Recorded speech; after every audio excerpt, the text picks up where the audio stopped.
All right, this is my informative speech on COVID-19 in the bloodstream.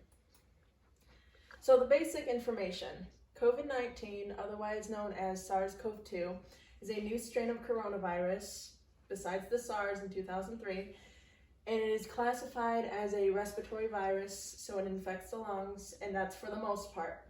The virus is considered a zoonotic disease, and evidence shows that it originated in China with the horseshoe bat, and most likely in a wet market. The spread of the virus is considered a pandemic because it has spread to most parts of the world and has infected millions. The virus mainly infects the lungs of a person and their ability to smell, taste, breathe, and a plethora of other symptoms. And this is according to the CDC. So today, there's a new theory backed with proof that the virus isn't only respiratory, which is very concerning. That it's also vascular tropic, meaning that it infects blood vessels and cells.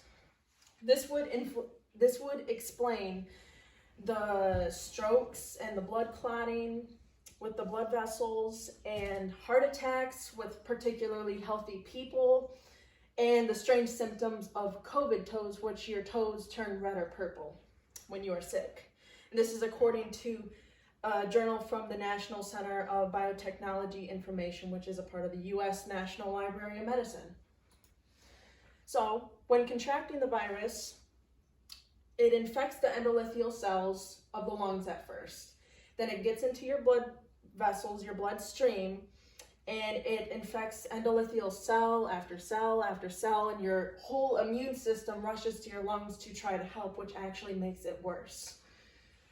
That is why when it gets into the bloodstream, it actually can make its way to the heart and infect other parts of the body, including the cardiovascular system, which is the heart, and then the respiratory, which it begins with. And it has the ability to do this because it has the similar protein called furin, which it basically, unlike SARS, the first coronavirus, which is in 2003, it can spread to other parts of the body because of that protein, because the same endothelial cells that basically are the regulators of blood clot formation have the same protein. They're able to link and infect. The SARS virus in 2003 was not able to do that because they only have the ACE receptors. So the data shows, and the data is from the Novel Coronavirus Pneumonia Emergency Response Epidemiology Team.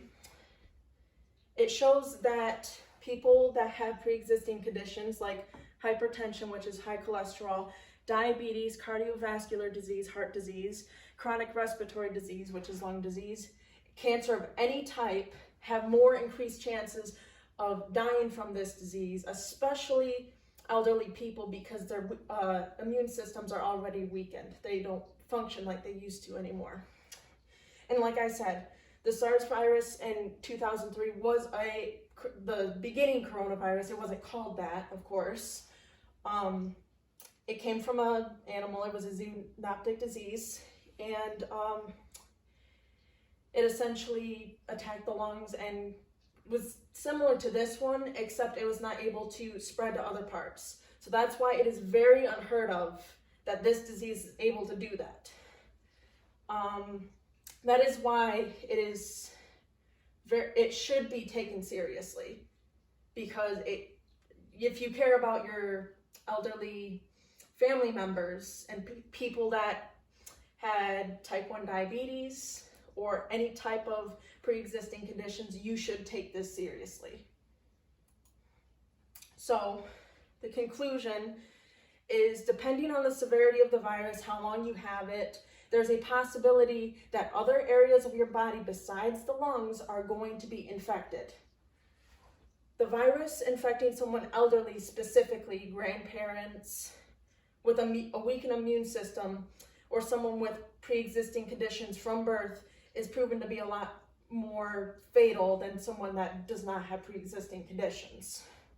According to the CDC, the best way to prevent the virus from getting to those certain people is to social distance, quarantine if you have any symptoms of it, and especially if you have not gotten your test results back, because you never know.